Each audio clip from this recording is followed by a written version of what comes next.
All right, Neriah, I want to say welcome. I Never Knew TV, right? Appreciate you guys coming up. Thank you. We're going to get right into it. First question I have is I would like to ask about, I heard you speak about this in the past. Like you to speak about it now. Can you talk about the strategic destruction of black men and how the black community assists in the destruction of black men? Sure. So, in order to really get a full understanding, we need to go back. And we need to go back into about the 60s when, up until that time, black families were getting married at the highest rates. They were out marrying whites at that time. When the welfare system came into play, they created the man in the house rule, which removed men from the homes, in which the government now became the men of the family. So with that, it started to perpetuate a feeling that women started to feel as if they didn't need men anymore. Then on top of that, we had the feminist movement. So that also started to perpetuate the independent, strong black woman. That label started to be put on us as well. Then you go into the 80s, then you got Oprah that comes into play.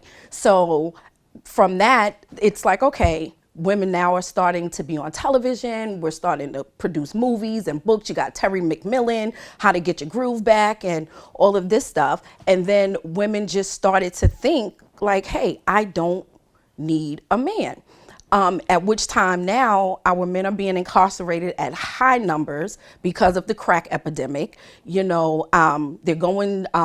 dying, jails, all of these things. So now they're starting to look worthless, right? So if I'm at the time, they weren't CEOs and CFOs at the time, the women, but if I have an office job and I'm making $40,000, what am I going to do with this man? I don't need him at this point. So then we started to teach that. We started to teach that to our girls. We started mothering our sons, teaching our daughters to be strong and independent. And then you have social media, which now came into play in this new century of big baddies and boss chicks and all of that. So I think that it's an accumulation of things. I think that I don't want to say the man or the government. I think they started it and we picked up the baton, black women, and ran with it. Because at this point, we really think there's no use for you all. So, You know, it's wild. Um, I was speaking to a lady one time, right? And she didn't say that black men are useless. She said she was taught indirectly that black men, and this is an educated young lady too. She was taught indirectly that black men are useless. And it was kind of wild in the sense that here you have an educated person who is married saying that. I was taught indirectly that black men are useless. and I'm not surprised. Yeah.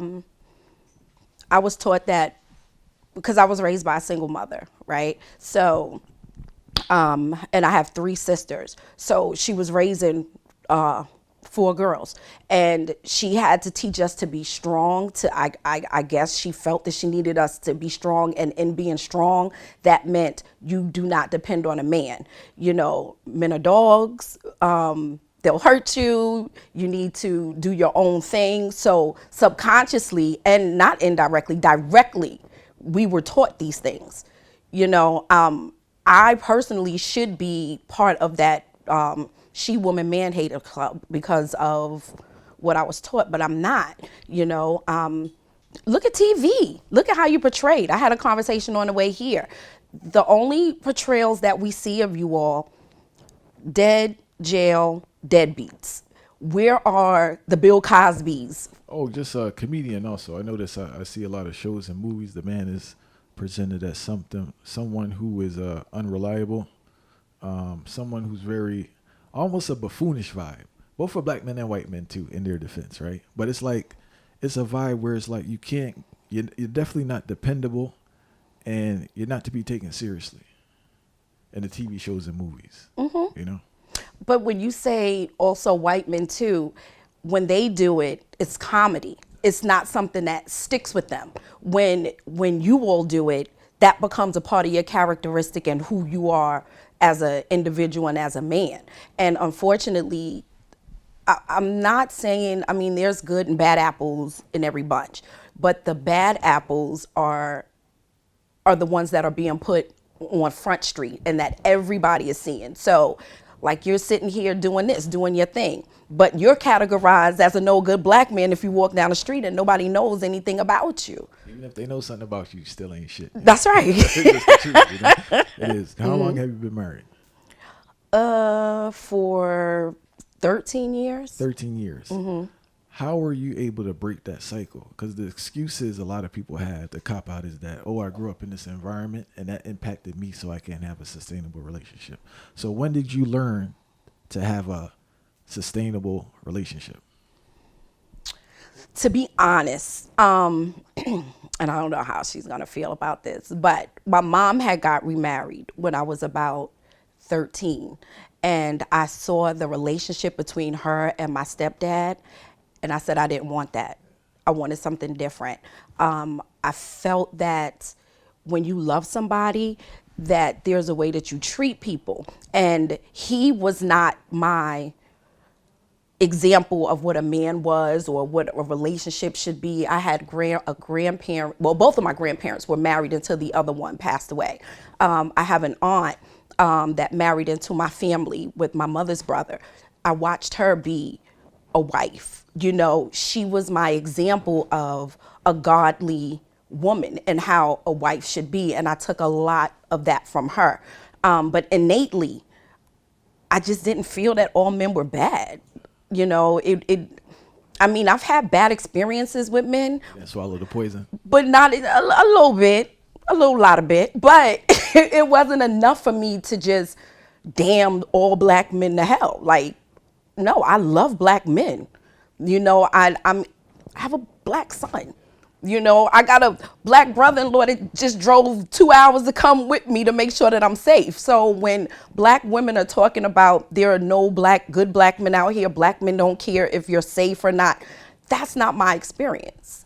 I don't even think a lot of these women go through the things that they're saying, right? I think that they are mimicking and they're just in this echo chamber, right? Because right now it's hot. It's cool. It's hot to hate you. That's where you get the likes, the views, you get, you know, all of this other stuff. I don't even think that 90% of these women go through half of the crap that they are complaining about black men about. What I find funny is you have a black son, right? And you're saying this stuff, right? So what kind of man are you going to be putting into the world if you hate black men so much and you're out here proclaiming this? Your son is hearing this. So this is how I think it's systematic. It's because now they're hearing their mom complain about black men. Well, I'm a black man, so where does that leave me? So then you have another generation of a low self-esteem, young black men out in the world that don't trust women, that feel that women, you know, find no value in them. So what? Then we have a problem. This is the epidemic that we have, you know, but people aren't looking at it like that. You brought up another great point I got to touch on. I had this in a conversation, right? And I observe and I say, I think people say, a lot of times people get criticized for what they say, but I think they say the stuff just to get the views in the traffic. And because that's what's trending, it's becoming this snowball effect of this negative vibe in regards to, because if you were to look on the internet, you would see no one interacting. No one should be having kids. No one should be in any type of relationship. Mm-hmm. But I still see black people out here in couples and people still having children. Mm-hmm. So how is the relationship so toxic, but we're still interacting offline? That's why I say I think it's bull crap, you know, but they don't understand the detriment that they're doing when they're doing this. You know what I mean? Because it's a way for you to get clout. It's a way for you to get notoriety.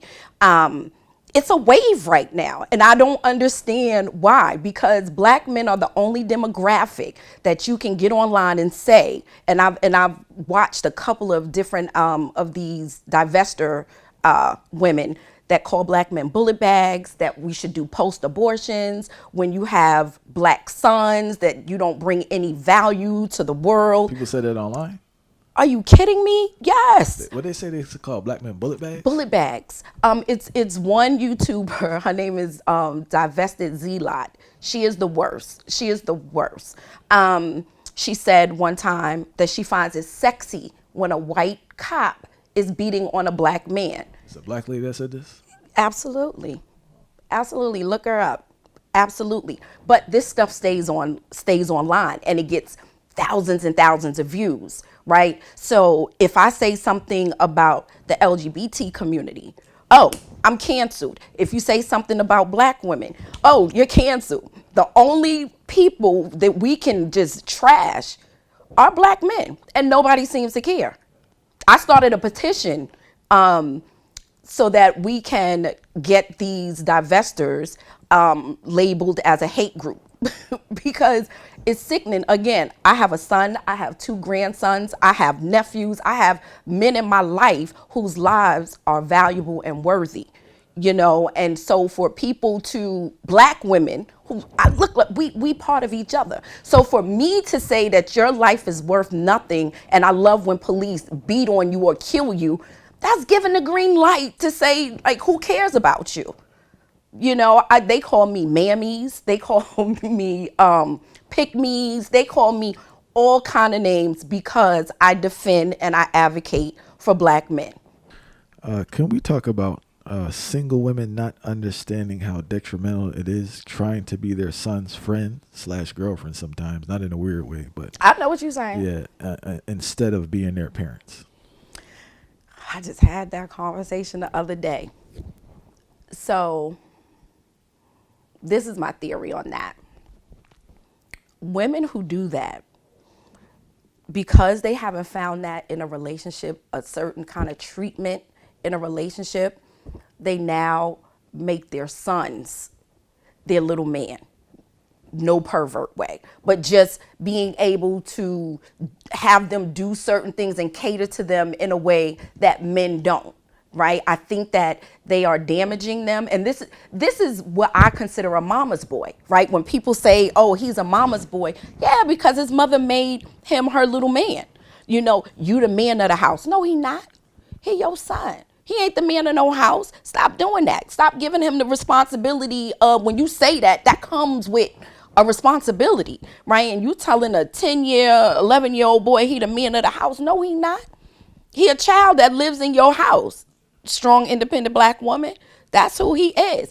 When he gets a woman, oh, mama gonna be pissed at that point because all of the things that he did for her, he gonna naturally do as he's supposed to for his woman. And now she's not gonna like anybody that her son is with because she sees them as competition now. So mentally, you know, she's going to make her son damaged goods because then he's going to feel the need to always have to make sure his mother is good.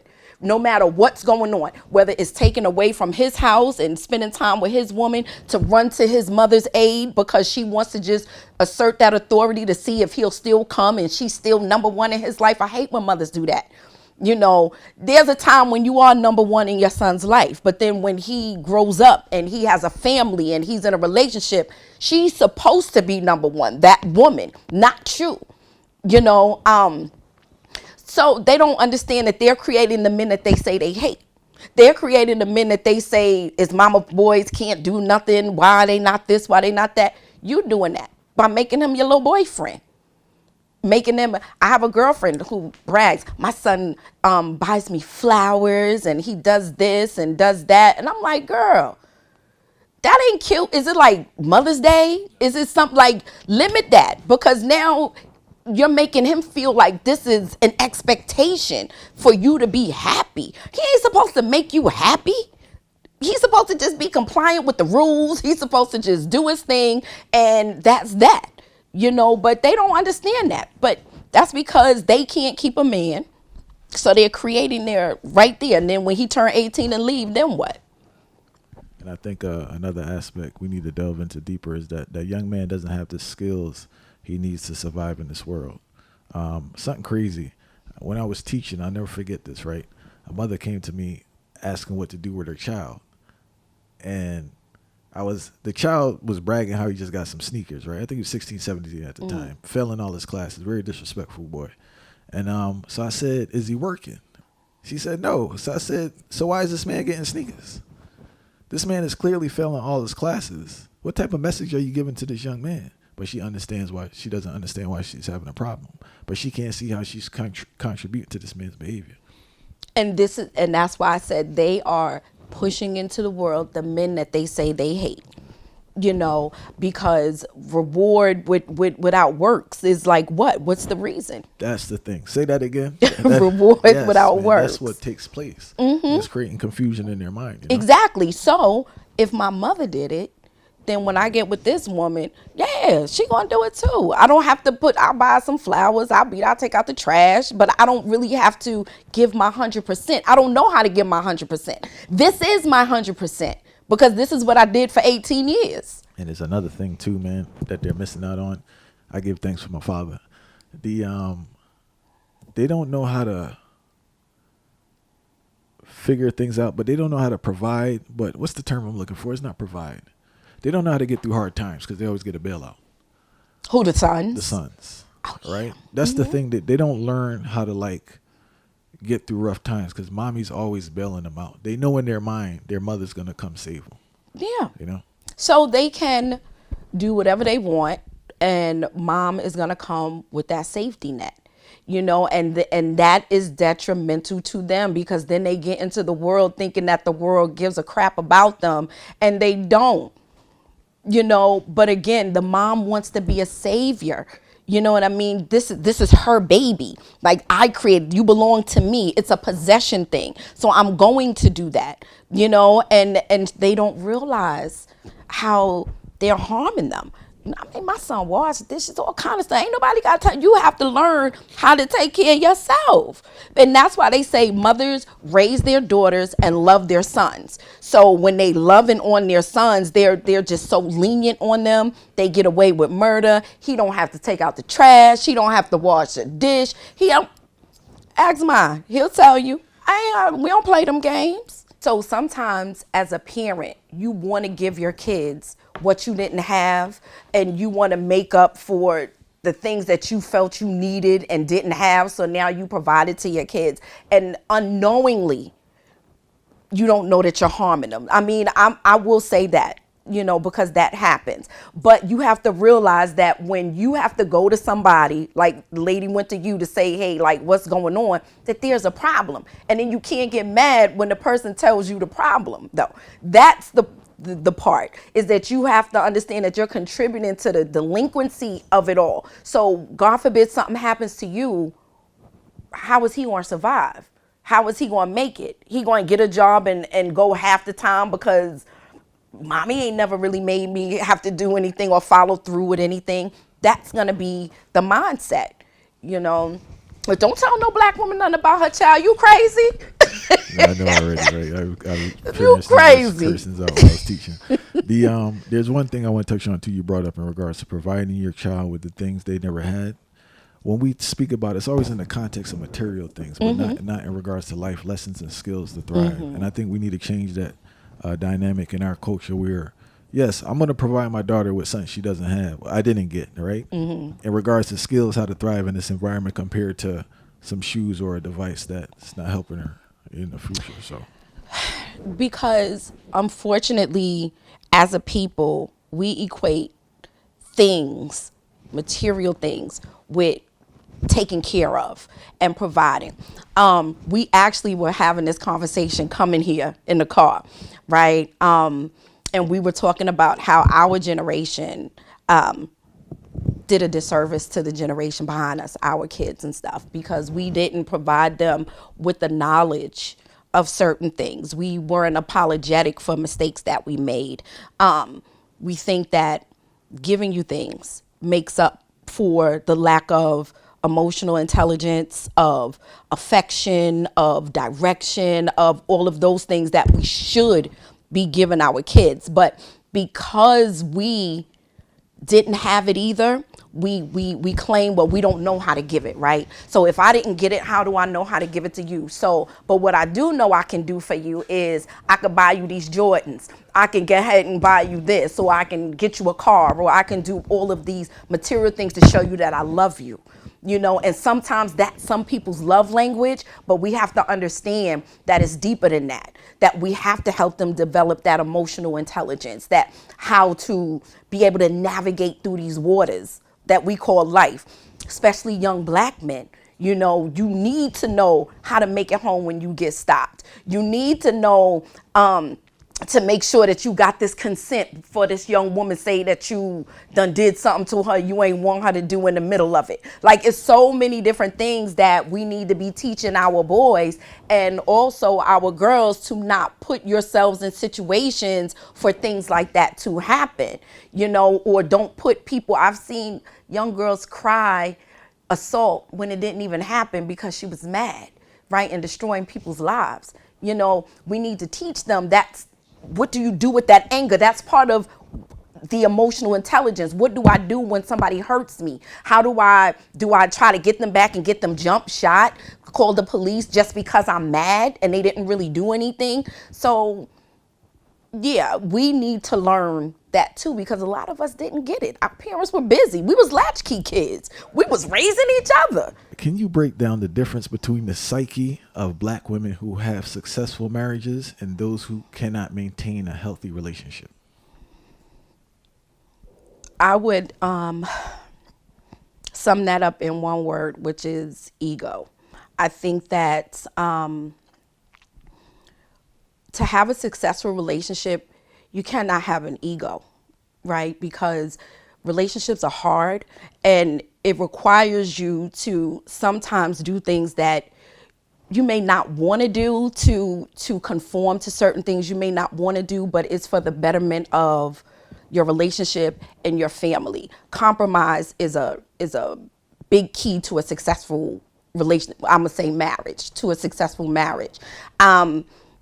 These new modern women, those are the people that I speak to, because women my age and a little bit older, we kind of get it. It's these new women.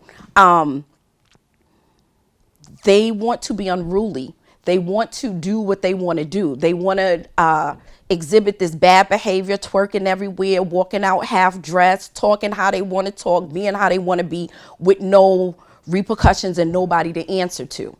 So the psyche is the ego. If they can tone down and understand that when you're in a relationship with a man and he loves you, he wants the best for you, that you can learn something from your husband. Your husband is supposed to teach you things. Your husband is supposed to guide you. So they don't have the mindset to be able to accept that, because they feel that submission is a horrible word. That submission means that you're somebody's lapdog. That submission means that you don't have a voice.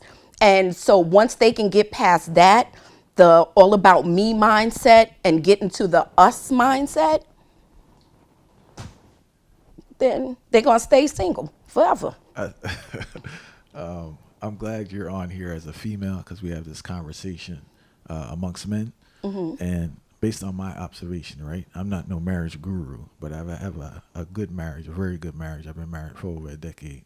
And what I notice with women is that you see when they're doing what they want to do for that duration of time, they don't learn the skills that are needed for a healthy relationship.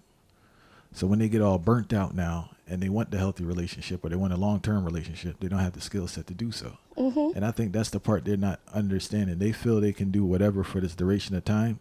It's going to flip a switch and they're going to be in a situation.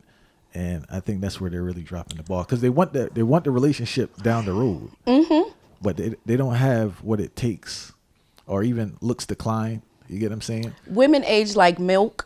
Right? And men age like wine. That's just the way that it is, right? So you can't be out here demanding certain things at 50 that you want now, that you don't want to be a whore no more, that you did when you was 25. It just don't work that way, because the level of men changes, the quality of men changes at that point. people aren't going to do certain things for you that they would have done when you were a little bit more attractive versus when you got with him when you was 25 and you grew old together. It's different. He love you now. But you can't walk in the door 50 talking about, here I am, I'm ready. Just like, what was it? Taraji P. Henson. At one point, she was like, I'm single. I don't need a man, independent this. Then now she's screaming, black man, we need you. Get out of here because you finished whoring around now. Nobody want that, right? Like, and they're so set in their ways. Will you be able to conform to what it takes to be in a relationship now? That's the question, because these new women, they don't cook, they don't clean, they don't do nothing. They just want to, put their lashes on, get them lace fronts, look fly, do all of that stuff, but they know nothing about keeping a home. They know nothing about rearing children outside of dressing them up cute and putting them on Instagram dancing. Like, what do you know about being a mother? And it goes back to these independent women from the 80s and the 90s that did not teach their daughters how to be wives. We are the only culture that does not teach our daughters to be wives. We teach our daughters to be independent women. We teach them how to be boss chicks. We teach them how to be everything else but a wife and a mother. And there's a balance. You could do both. I do it. You could do both. I have a question, right? So, do you think there are enough men for women? I know statistically not, and I want to put this in context. I'm not talking about just numbers. I'm talking about people that are compatible for each other. Do you think there are enough compatible mates for each other, despite the disparity in men versus women numbers? Absolutely. I think if people get off the bull crap, right, there's absolutely enough. Because let's be clear, everybody ain't straight, right? So you got some women in there that don't even want a man, right? But then you have the ones that do want to be in a heterosexual relationship, and there is. I am not saying, and this is where I think people get me wrong, I am not saying men are perfect at all. Like I said, I done kissed some frogs, I done had some things, so I get it, right? But what I am saying is that for women, we need to take accountability for how we act in relationships, how we present ourselves to the world, why men are upset with us. We don't want to just look internally and say, I just can't, when I get mad at my man, call him the B word. Like, who does that? Who stands toe to toe with a man like another dude in the street ready to fight? Right? So if we can learn to behave and get in order, there's absolutely enough people that are compatible to be with each other. That's the way the Most High made it. Can you talk about the dangers of single people being the voice for black relationships and the black family? Let's start with Oprah, right? Like, Oprah has had stepmen for how many years? He just been in the background benefiting off of whatever it is she has. She doesn't have any children, but yet and still people run to Oprah to listen to Oprah's advice on relationships. The dangers of it is like the blind leading the blind. What the heck can somebody tell you about something that they have never experienced before? This is like me trying to do a surgery and I ain't never been to school for it, and you just gonna trust me to open up your brain and just start going in there doing surgery. It'd be ridiculous and stupid. And people that listen to people that have no experience shows the lack of intelligence, because how can I say it? I think that people think if they read books, right, and see, I'm not a book person. I'm a life person, right? You can't read a book and tell me nothing about myself. This is kind of why I have a problem with, I love therapy, and I think therapy is a good thing because it helps people. I've actually done it. But then I do have a problem with my therapist at times because you have not walked in my shoes. You only read these things in books. So I think people think that when they read books, it gives them the knowledge to be able to direct your life or give you guidance.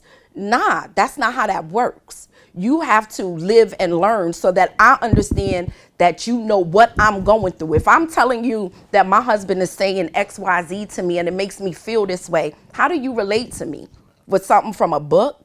So, but I think that these people have been put in the forefront, these single folks, because again, it perpetuates that whole systematic breakdown of the Black nuclear family. And that is what it is, because there are hundreds of happily married men and women who are therapists or who are relationship coaches. We don't see them. And we don't want to hear from them too. This is the thing. We don't want to hear from them because when they talk, they're going to give you something that is going to hold you accountable and you're going to have to work at. This other set for entertainment is just complaining. And there's no follow up to it. It's just a complaint. There's no work. There's nothing to improve on. It's like a complaint and you go about your day. Listening to them, you can tell that they're not in a relationship, or they haven't been in a relationship for any period of time. And also they're very immature in regards to how they break down the dynamics of a relationship. But I equate that to church, because a church where a pastor actually, I'm not a church person, but if you have a church where a pastor actually teaches, it's going to be empty. If you have a church where it's just screaming and shouting, it's going to be packed. Yeah, we want to be entertained. We definitely want to be entertained. I watched this video the other day, and it's similar to the question you just asked about, single people and whatever. So this guy said he's been married for 20 years, and before he got married, he asked his fiance. He said, "Hey, when you get into an argument, if we get into an argument and you get mad, who are the first 5 people you gonna call?" And she named the people that she would call. So then he said, well, these are, and he asked her, well, why would you call them? And then she said, because, they'll give me good advice or whatever. So then he said, well, these are the 5 people that I'm going to call. And she said, why? He said, because they are going to tell me all of the good things about you and why I need to stay with you, versus the people who you're going to call that are going to be telling you why you need to leave me and that sort of thing. So we need to make an agreement that you have 5 people that you call that will talk sense into you, that like me, and I will do the same thing for you. So then that way it'll help us stay together, because the people she wanted to call were single people, who aren't in relationships, and it would destroy his marriage. So, but I thought that was really cool, a cool thing I've never even thought of that, because you just call the first person and then you just want somebody to co-sign with what you feel. And he's basically saying, nah, call somebody that's going to go against what you feel and tell you the right thing. And I dug that. Do you feel, not in an absolute vibe, but do you think married people should hang around single people?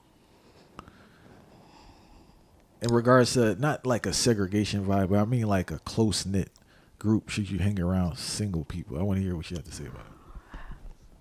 Kind of, sort of, right? Because you can't, it depends, right? It depends on the single person, right? Now, if I have a single friend and she just out here popping that thing all over town and want me to go with her, nah, I'm not going, I can't, I can't do that.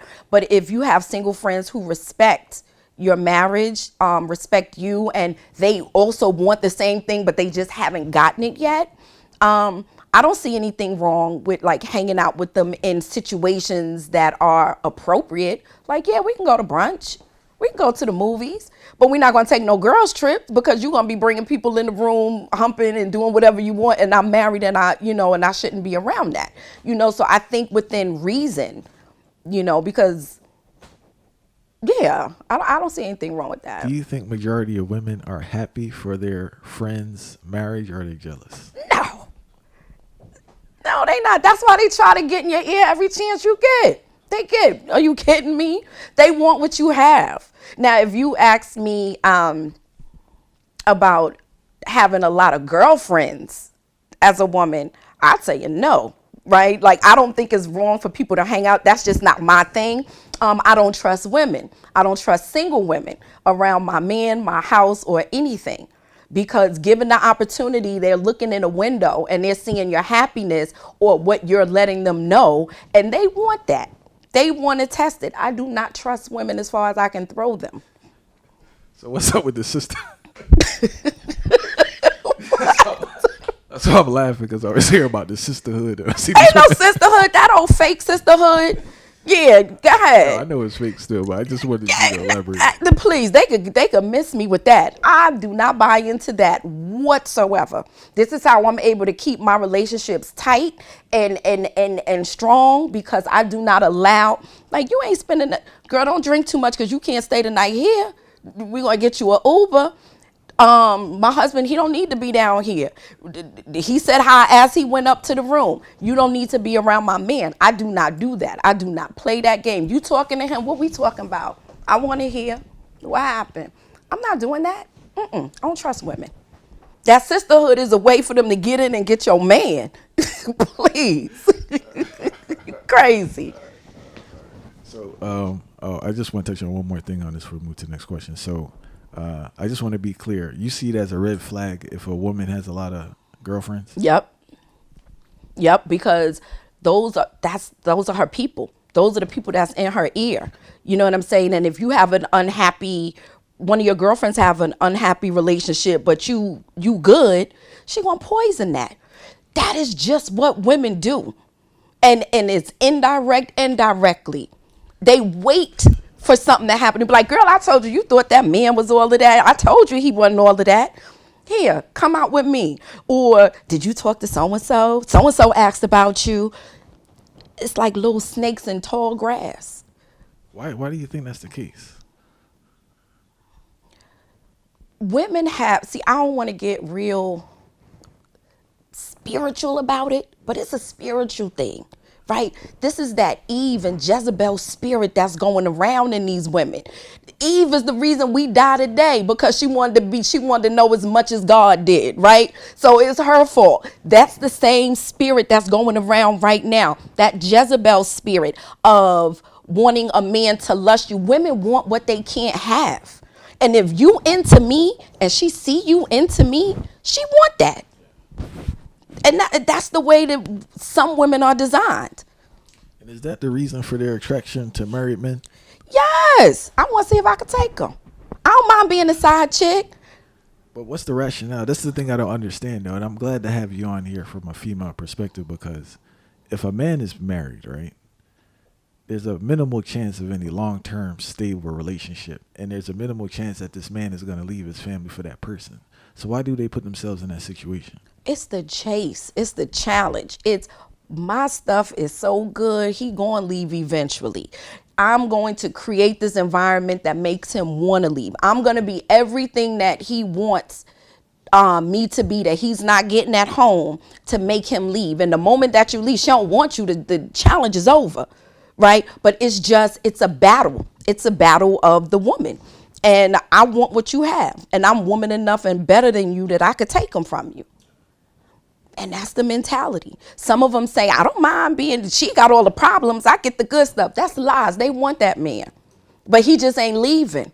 And they will stay in that position for 20, 30 years and be crying in the back in the funeral when he die. Can we talk about the importance of accepting constructive criticism and accountability for a sustainable and thriving relationship? Okay.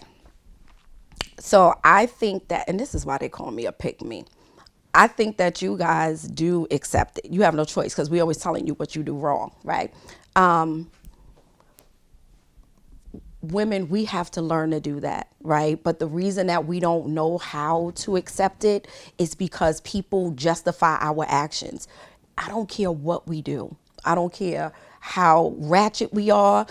I don't care how many people we sleep around with. People will always justify our behavior for something that might have happened in the past. Her father wasn't there, so she's looking for love. This is why she's promiscuous.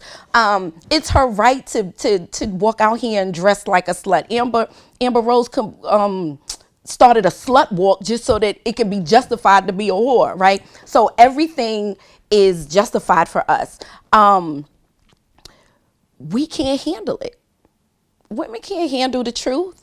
We say we can, But we can't. If you tell me that the reason our relationship is like in an uproar or something because of something that I did, that will make me feel as a woman inadequate.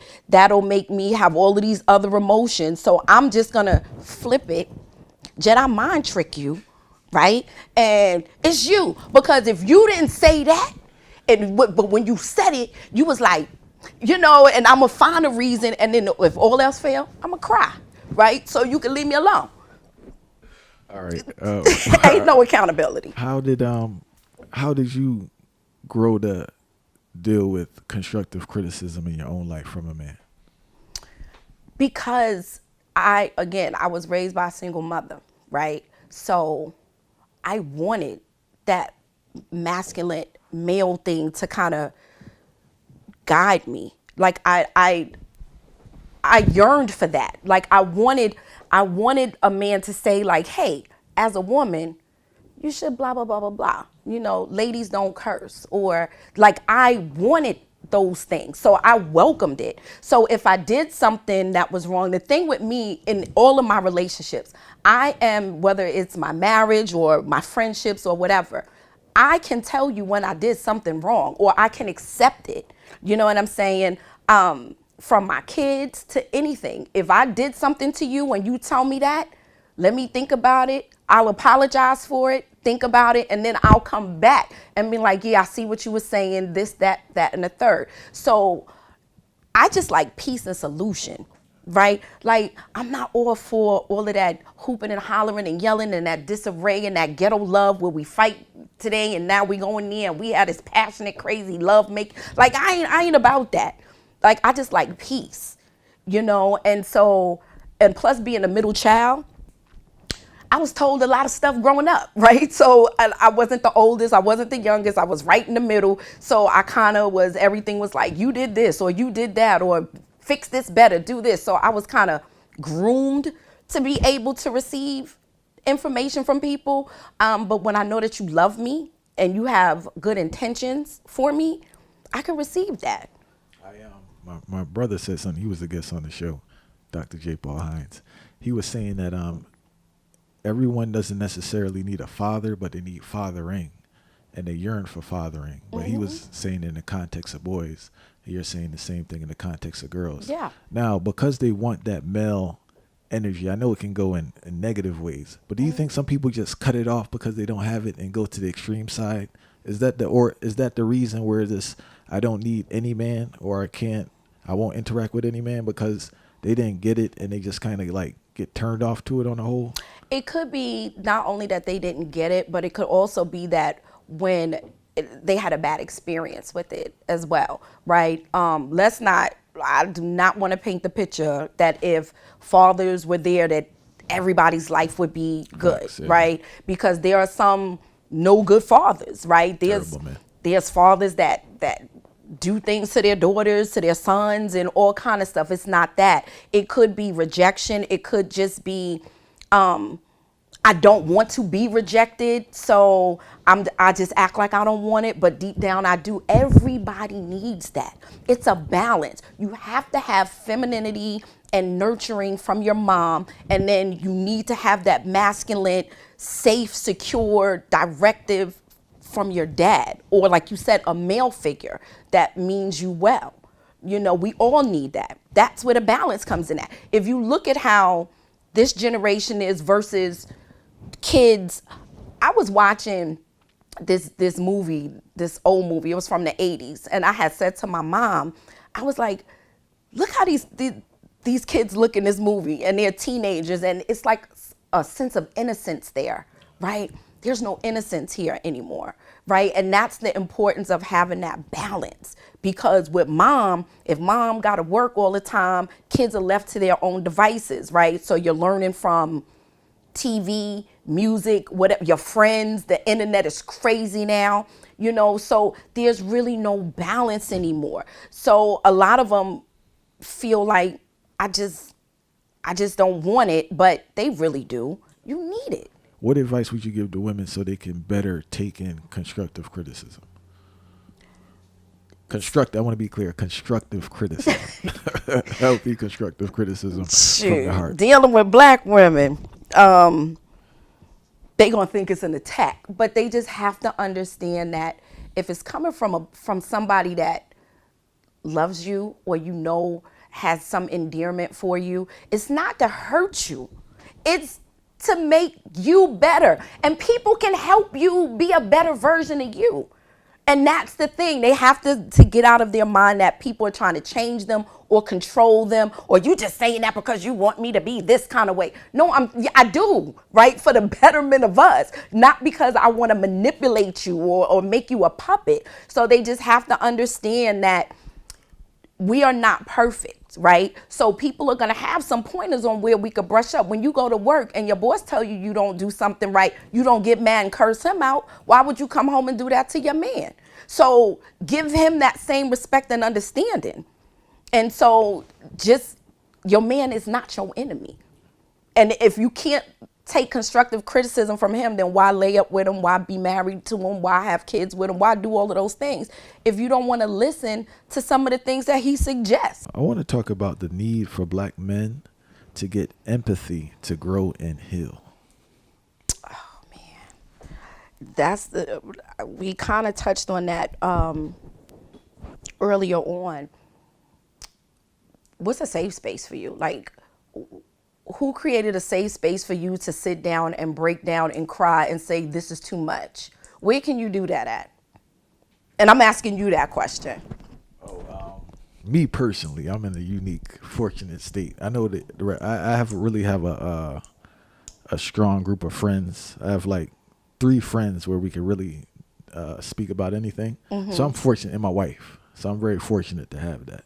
But I know your wife creates a space for you to do that. Yeah, we definitely have that's where all men need that. So that's the answer to that question is if we are in a marriage, there should be a time when you are able to look me in my eyes and say, baby, like, this is too much for me right now. And you should be able to cry if need be, without me using that against you or it turning me off like he weak. Don't cry. Be a man. Men don't cry, but y'all are groomed that. Boys don't cry. Shut up. You a boy. Why you doing that? Why you this? Boys don't. So y'all are limited from the time that you little. Don't do that. Only girls do that. I'm guilty of that, of saying that stuff. You know what I'm saying? So you grow up with this place of, I'm going to just have to figure it out. I can't tell anybody what I'm feeling, because if boys don't do that, men definitely don't do that. I need to be a man at all times. And being a man at all times means suppressing my emotions because I got a family. You know, it's wild. I didn't know how broken men were till I became a man. So I don't know what it is. I don't know if I have tell me your life story on my forehead, but people just start telling me their life story, right? When they get comfortable. And a lot of men, regardless of culture, economic status, or education, they're going through the same thing. And once I learned that as an adult, I reflected on my childhood in regards to people's behavior. And it's like, and me and my friends speak about it, bro never had an outlet. Like, they don't work out. They didn't have any hobbies. They couldn't speak to their spouse. They really didn't have a friend. So it's like, no wonder they were behaving like that, because they bundling up all this frustration every day, and it comes out at different times. You know? Sometimes it comes out in violence. Sometimes it comes out in drinking. Sometimes it comes out in drugs. Sometimes, it could come out. Whoring. Yeah, in a number of ways that it can come out. You know what I'm saying? And it's sad because, like I said, women have outlets where we can go ahead and express, and it's welcomed. It's like, come, tell me what you feel. Tell me all of this. Not y'all. You know, and it's only so much a person can take before they snap, right? So when y'all get mean or antsy, or if you do have an outlet, let's say you just want to play your game. You that nigga sitting on the couch playing the game, right? Like, never mind you went out to work, but you just want quiet time. You don't want to talk to nobody, like, keep the kids away from me. You just go in there, let me just sit here and do this. You're not even allowed to do that. Because it's all me. Let me tell you about my day. This is what my boss said. That lady at the job trying to kill me. They want to take we just want to just lay all our stuff on you, but don't want to relieve you of your stuff. I have been guilty of that in the past as well. So I'm not speaking on something like I'm a saint. That was a learned behavior where it's like you got to look at your man and be like, he off. What's wrong, boo? Even if you don't, sometimes he don't want you to give him an answer. He just wants you to listen and know that he's not going to be judged in that moment. Now, if you ask me what I think, then I'll tell you. Otherwise, I'm going to just sit there and listen and rub your head. When did you learn that? When did it click for you? When my man told me that's what he needed. Attitude, I ain't know. I'm like, oh, okay, I can do that. See, because the one thing about men is y'all say what y'all need. Y'all do. Y'all say what y'all need. It's us that'll just walk around like, and you supposed to read our mind, know why our lips is poked out, know what you did 3 days ago, why we still mad today. You should have knew what you did. Y'all tell us what y'all need. Now, whether we listen or not, it's something totally different. Because you do, because y'all would be like, look, I'm tired of eating out. That mean cook, right? But then it's like, well, I don't work all day. I'm not doing that, whatever. And then she come with some McDonald's or some Popeyes or something, and then wonder why you going to the chick house who cook for you. Y'all say what y'all need. You know what I'm saying? We just don't listen because it doesn't have anything to do with us. What's your thoughts on this? I hear this a lot. Women who work, right? They have an issue with cooking. What's that about? Like, I don't know. Because I cook when I get home from work. Yeah. And he be in there. And then he be like, what you putting together? Give me a second. And I'll cook. But what's that about? Were you exposed to it? Like, what's up with this generation and cooking? Because I hear from a lot of brothers complain about the cooking. Because they don't know how to. Their mothers ain't teach them. So it's a vibe where they just don't know how to cook or they don't want to cook. They don't know how to and they don't want to learn. Their mothers didn't teach them. I told you earlier on, we do not teach our daughters how to be wives. And part of being a wife and taking care of home is cooking. You know, they want to go out to eat, but you can't take them to Applebee's or no places like that. But they just want to go out to eat. They don't know how to cook. Big mama is not here no more. I learned how to cook by watching my grandmother. Being in there, breaking the green beans, cutting up the potatoes for the potato salad. Then she let you do a little bit more and then a little bit more. And then now you make in charge of that dish. I learned how to do that from that. You know, where's Big Mama's at? She at the club.